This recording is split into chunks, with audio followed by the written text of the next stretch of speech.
Welcome to Goblins and Aliens.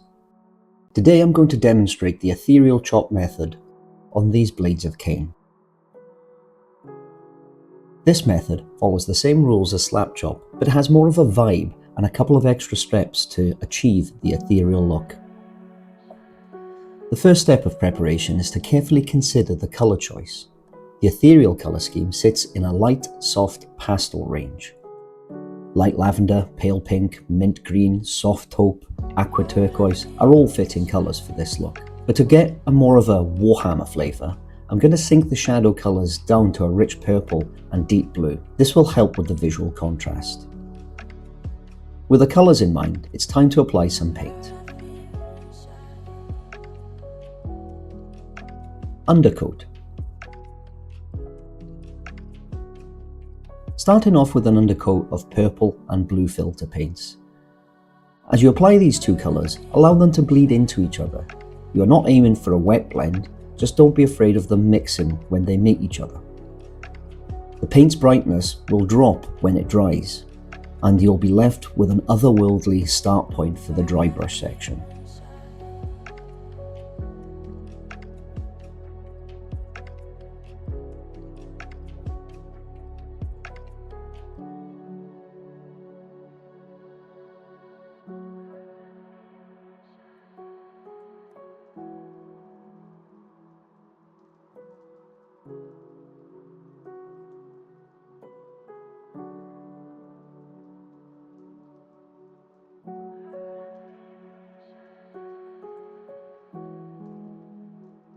Dry brush. To dry brush in an ethereal style, you will need to swap out the usual greys and whites for the softer, light pastel colour selection. The trick here is not to be heavy-handed. This range of pale paints will feature a lot of thick white pigment. Being cautious will help avoid the chalky build-up of texture. Another difference to the regular slap chop is that we are not going to apply a heavy overbrush to start with. Try to be a bit more calculated with how much surface area you cover. We want the tinted shadows to be seen. Visualizing that the models are stood in a glowing cloud from the warp, I will alternate the dry brush paints as if they are multiple sources of coloured light, almost touching on object source lighting. Try not to be too dramatically different on each model, just subtle changes. This will help avoid them looking like a hodgepodge disaster. From the first direction I'm using German yellow, then adding a wee bit of pale sand, and then a light dusting of straight pale sand. The second direction I'm using pale blue, then mixing in pale green, and finishing with straight pale green. The last angle I'm using light flesh, then mix pale sand in before finishing off with a final dusting of pale sand.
Filter paint.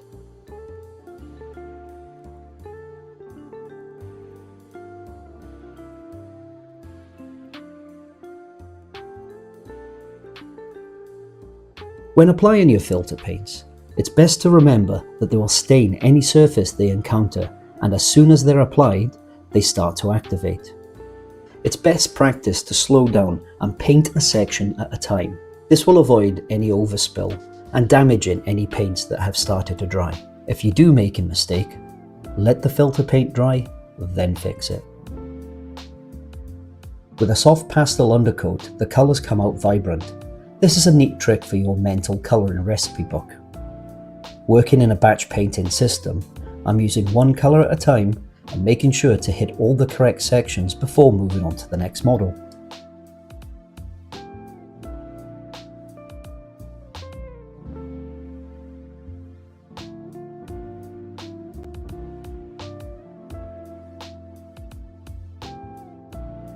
As you can see, the green armour is extremely punchy, which isn't the finish we are aiming for. Before the next step, I will use a wash as a means to calm the overall brightness.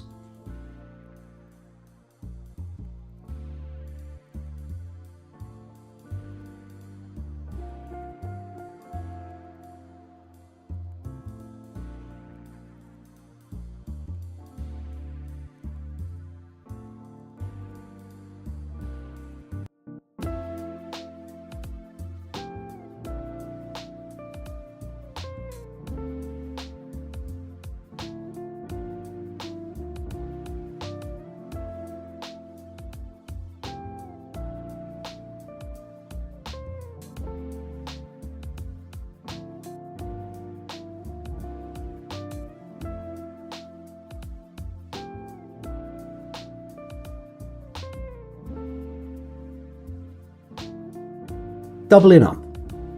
Starting with Druchii Violet, I glaze the wash into the shadow areas. This will dull the brightness and reinstate the original base coat colours. When talking about Citadel washes, we usually lean into Nuln Oil and Agrax Earthshade.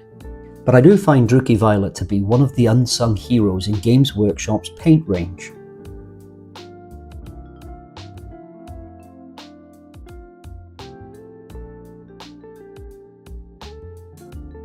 With the shade dry, it's time to lift the dry brush again. This time, we'll be extra delicate and only use the top end of the original underpainting colours. Because I purposely kept the 3 different tones coming from the same angles on each of the models, it'll be easier to replicate it this time around.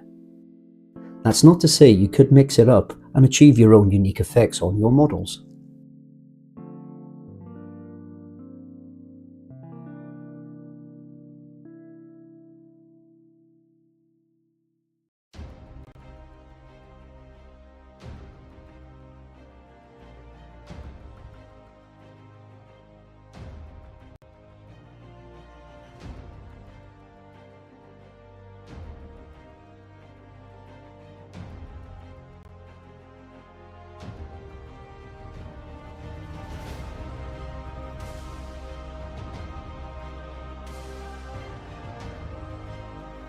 When reapplying the filter paints, I will make sure to thin the paints down. I don't want the colours to be as vibrant as the first round. I want the soft, pale pastel, dry brush tones to be seen. I'm using an express medium, but water will do just the same job. It is as simple as retracing your steps to cover the new dry brushed highlights. If you wanted to use different colours, feel free to do so, but I find thinning works as a way of getting 2 uses out of the same paint.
Edge highlights. This is an optional step, as all the steps are. Feel free to change it to suit your abilities and what you want to achieve. I find edge highlighting to be a neat way of framing the panels and telling my mind that I'm coming to the end of a project. Using filter paints in your workflow can speed things up and get a big section done for you to concentrate on the finer details. Use it as you please, but don't limit yourself to the same slap chop repeatedly. Expand your mental toolbox and have fun experimenting.